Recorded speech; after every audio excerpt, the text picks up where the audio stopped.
Jean-Jacques Salin, Inditex, plusieurs marques connues, Zara, Massimo Dutti, ça parle plus qu'Inditex, hein, Stradivarius, Bershka, quelques autres marques très connues, un groupe espagnol. Est-ce que vous qui travaillez donc avec des équipes internationales, vous avez le sentiment que ces problématiques d'adaptation de l'entreprise aux desiderata des jeunes sont partout, en fait, sont internationales? Oui, alors je vais repréciser. Donc, j'étais pendant les 22 dernières années le patron de la filiale française. Oui. Je viens de laisser la place à la DRH Europe. Donc une femme est à la tête maintenant d'Inditex France et donc j'ai intégré la structure internationale maintenant pour effectivement intervenir sur différents pays. Donc c'est vrai que le regard qu'on peut avoir sur les différents pays européens est assez similaire. C'est-à-dire que je m'aperçois que même sur des pays de l'Est, la Bulgarie, la Roumanie, la Hongrie, la Tchéquie, les problématiques sont les mêmes. Les attentes des jeunes sont très proches des attentes des Français, notamment sur la prise en compte des critères environnementaux dans les politiques d'entreprise, notamment sur la notion de temps libre, d'équilibre, vie professionnelle, vie personnelle.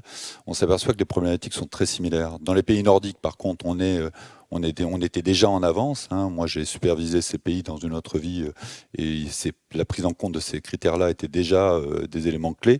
Et aujourd'hui, ça n'est que renforcé dans la situation actuelle, quoi. Donc je pense qu'il y a effectivement en Europe une position qui est assez similaire entre les pays européens qui pourtant sont souvent très éloignés.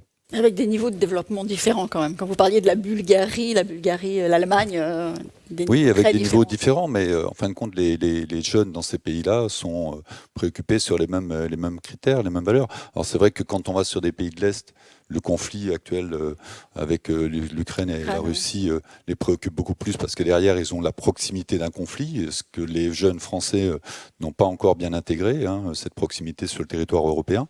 Alors que quand vous allez parler avec des jeunes Roumains ou des jeunes Bulgares, ils l'intègrent complètement parce que derrière, ils ont des frontières, ils ont une problématique précise.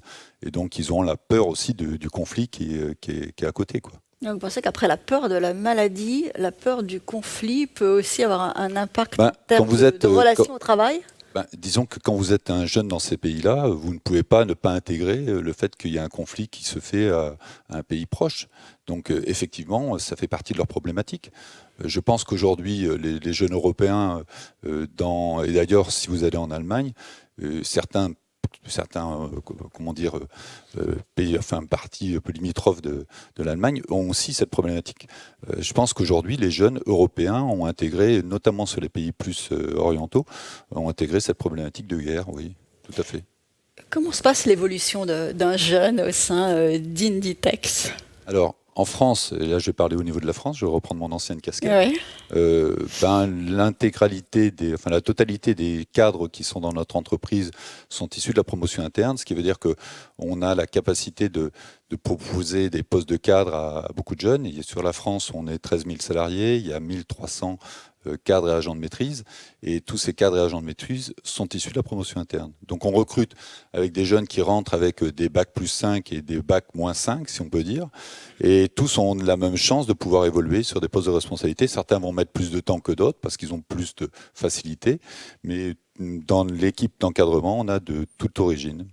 On parle beaucoup de zapping quand on parle de la relation des jeunes au travail, l'envie de changer régulièrement d'entreprise, de ne pas s'attacher aujourd'hui à une entreprise. Combien de temps est-ce qu'on reste dans le groupe Inditex? Alors, je pense que un des critères d'attractivité est effectivement la capacité que les jeunes ont de pouvoir évoluer au sein d'une entreprise. Le deuxième, c'est effectivement les valeurs et les valeurs que l'entreprise peut défendre.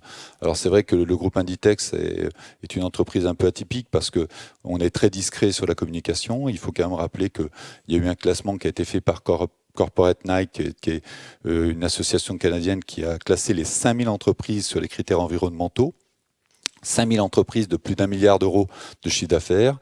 Et ce classement, sur les critères environnementaux, dans la politique de l'entreprise et dans la prise en compte de leur politique. Et Inditex est ressorti 62e sur 5000 et première entreprise textile au monde. Pourquoi? Parce que derrière, ces critères ont été pris en compte depuis très longtemps. Alors c'est vrai que ce n'est jamais mis en avant parce que on part un peu du principe aussi que dès lors qu'on fait de la publicité de quelque chose, ça devient du marketing et c'est pas tout à fait l'état d'esprit de l'entreprise. Mais par contre, pourquoi je parle de ça? Parce que ces critères-là amènent à ce que des candidats veulent rentrer dans l'entreprise parce qu'ils reconnaissent ces critères-là. Et ça, je pense que c'est important. Alors, il reste longtemps, si Ouais, je peux me permettre. La rotation est longtemps. très faible chez nous. D'accord. Vous avez monté aussi une association, vous, dans une optique d'inclusion des jeunes. Vous pouvez nous en dire quelques mots? Oui, alors, c'est pas une association. J'ai monté un projet il y a de cela 17 ans pour intégrer des jeunes issus de la précarité et des jeunes réfugiés politiques. Ouais. Ce projet consiste, alors je l'avais expliqué l'année dernière, mais je pense qu'il y a un auditoire qui est différent. Donc, 2 fois par an, on intègre 15 jeunes issus de la précarité et, comme je l'ai dit, réfugiés politiques. Ces jeunes, De quel pays? Alors, actuellement, dans le groupe Inditex en France, on a 117 nationalités différentes. D'accord. Et donc, ces jeunes viennent de zones de guerre, souvent, et des zones de conflit.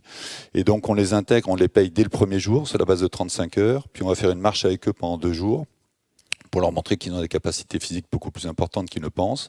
On va privatiser un hôtel pour qu'ils apprennent à vivre ensemble, pour les sociabiliser aussi, parce qu'ils n'ont pas l'expérience de la vie en collectivité. Puis après, dans cet hôtel, il va y avoir des intervenants extérieurs qui viennent, des intervenants connus, pas connus. Il y a eu Raymond Domenech, Jane Birkin qui est intervenu plusieurs fois, Alain Kézac, Xavier Bertrand est venu 2 fois, Martine Aubry est venu aussi. Bref, pour partager avec eux la passion, pour leur montrer que dès lors qu'on est passionné, c'est important.